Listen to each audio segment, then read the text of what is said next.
كل ما بقرا كومنتاتكم في اي فيديو بلاحظ حاجه مهمه جدا. انتوا خدتوا عليا أوي. هزرنا كتير في الكام فيديو اللي فات ونسينا ان من اهداف القناه فيديوهات تعليم الرسم. كفايه مرقعه وتعالوا نتعلم حاجه. عشان كده جيت لكم النهارده باول فيديو توتو في القناه، واللي هنتعلم فيه رسم الشعر. مش باين من الهير فليب ولا ايه؟ لان في وقت ما رسمي للشعر كان بعافيه شويه، واعتقد ان ده كان واضح في فيديو جوله محرجه جدا في رسوماتي، فقررت اختصر لكم عصاره خبرتي من خلال معادله بسيطه جدا من 3 كلمات.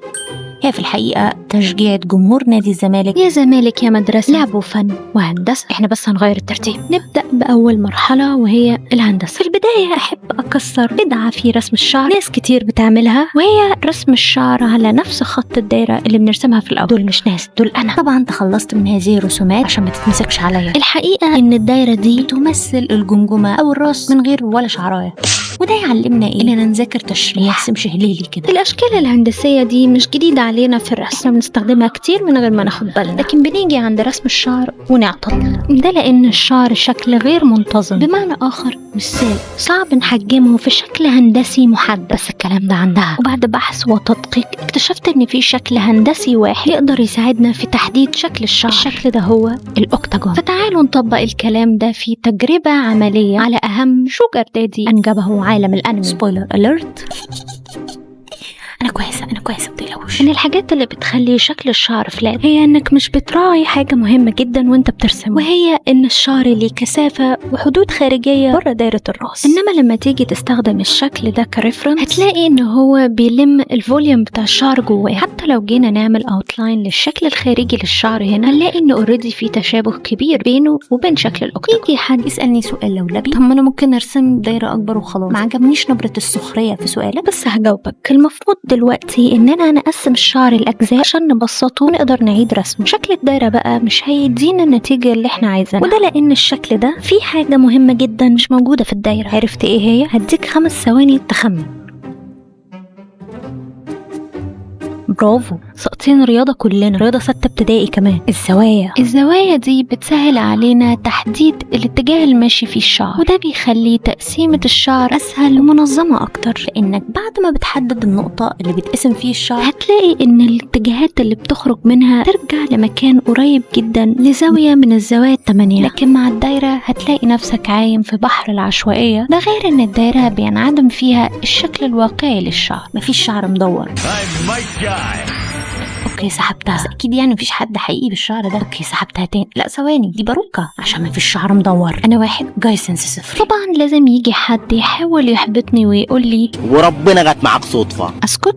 لا ما اسكتش، وديني اضربه. الشكل ده مش تقدر بس تطبقه مع ستايلات شعر مختلفة، لا كمان مع زوايا مش مختلفة، لأن مع الأضلاع بتاعت الشكل ده اللي بتقدر تحتوي شكل الشعر بتعقيداته وتفاصيله، ومع الزوايا اللي بتساعد في تقسيم الشعر لأجزاء مبسطة، شكل الشعر بيطلع واقعي و3D أكتر، وهو ده المطلوب. سؤال لولبي رقم 2، أنا أصلا برسم الدايرة بالعافية، عايزين نرسم الشكل ده ازاي؟ لا دي مشاكلك حلها، وأنا هعمل كل حاجة ولا ايه؟ خلصنا من الهندسة وبوختها، نخش على الفن. وهبتدي بخطأ شائع ناس كتير بتعمله في رسم الشعر، وهي انك بتهتم برسم الاطراف بس وما بتركزش في انك تكون طبقات الشعر، فبتسيب الجزء اللي في النص ده فاضي. دول مش ناس، دول انت. ما تعيطش، دي مش غلطتك، دي غلطة صناع الانمي، لان هي دي الطريقة اللي صمموا بيها الشعر للشخصية واحنا استخدمناها كريفرنس زي ما هي، فطبيعي ان رسمك للشعر يطلع كده. طبعا لما كبرنا فهمنا ان الناس دي يا عيني بتتفحت شغل، ما يقدروش انهم يرسموا الشعر خصلة لكل شخص. بس انت يا عزيزي عندك بنترست وتوتوريالز وانا، فتعال اشرح لك بسرعه كده ازاي نبني طبقات الشعر ونزود تفاصيله في تجربه ميجوميه. للاسف ملحقتش اتخلص من رسوماتي المره دي ومضطره اجلد ذاتي معاكم على الهواء. في تجربتي الميجوميه الاولى اهتميت باطراف الشعر بس، حطيت كام خصله كده وخلاص، قال يعني مش همم، لا في مكان لبدايه الشعر ولا مكان للاضاءه، وحاجه يعني منتهى العبث. لكن في التجربه الميجوميه الثانيه الشعر خارج من نقطه محدده ونازل كطبقات فوق بعض، والاضاءه ماشيه في كيرف واحد. ولا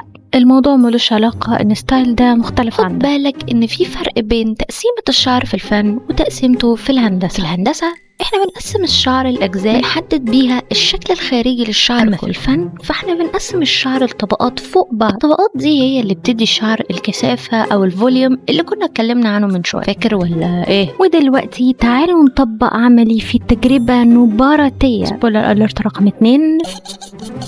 هستخدم فيها رسمة قديمة رسمتها لنبارة، وهعيد فيها رسم الشعر. أهم من الشغل تظبيط الشغل، وعشان كده هنرجع للريفرنس الأول. أول حاجة هنبدأ بيها هي تحديد اتجاه الشعر. شعر نبارة جاي على جنب، فمنطقيا الفوليوم الناحية دي هيكون أكبر من الناحية التانية. الطبقة اللي في النص دي هي اللي جاية من الناحية التانية، فبالتالي هي الطبقة اللي هتكون على الوش. باقي الشعر هيكون تحتها، وتحتهم هيكون جزء الشعر اللي بتجيبه ورا ودنها. تاني حاجة هنحددها هي أماكن الإضاءة والضوء. الإضاءة جاية من الظهر لأن مصدر الضوء الشباك اللي هناك ده، فالمكان اللي هيكون فيه الضوء منعكس على الشعر أكتر هي الخصل اللي ورا. وأماكن الظل هتكون الأماكن المستخبية الشعر من قدام. هرجع لنبارتي وهرسم اللاين ارت بتاع الشعر زي التقسيمة بالظبط، وهلون الشعر كله بنفس درجة اللون بتاعتها لحد هنا وكله قلصته. هجيب درجة أغمق من لون الشعر وهوزع أماكن الظل زي الريفرنس بالظبط، وبدرجة أفتح هوزع أماكن الإضاءة، وهبدأ أدمج الدرجات دي مع لون الشعر. أهم حاجة إن كل تدرج يكون في مكان، الدنيا ما تسحش على بعض. وتدريجيا هدمج خطوط التحديد مع الكلام ده كله، وعشان كده دايما بقول بلاش لاين ارت بلون اسود. كل الدمج اللي بعمله ده استخدمت له فرشه واحده موجوده ضمن الفرش الاساسيه في الفوتوشوب. هل انا بقول لك كده عشان عايزه اوصل لك انك كرسام مش محتاج فرش خرافيه عشان تلوينك يبقى جامد؟ لا، انا بفلكس. بالعكس، انت لو مبتدئ في الرسم الديجيتال الفرش المدوره دي مش هتبقى انسب فرش تبدا بيها. استخدم الفرش اللي تحس انك قادر تتحكم فيها، شكلها عامل ازاي. وافضل فرش تبدا بيها هي الفرش اللي بتبقى على شكل مستطيل او مربع. المهم ان الفرشه يكون فيها اوباسيتي شويه، عشان نوع الفرش ده هو اللي بيعمل دمج كويس بين الالوان. روق على نفسك، خلص لهم باقة النت ونزل كل الفرش لحد ما تلاقي الفرشه اللي تعجبك، عشان الفرش دي هنحتاجها في المرحله الاخيره اللعب، واللي هستخدم فيها الفرشتين دول. الفرشه الاولى هي اللي هعيد بيها على اطراف الشعر، عشان كده قصدت ما اشتغلش فيها من الاول توفيرا لمجهودي. من الحاجات اللي لاحظتها في اطراف شعر نبارة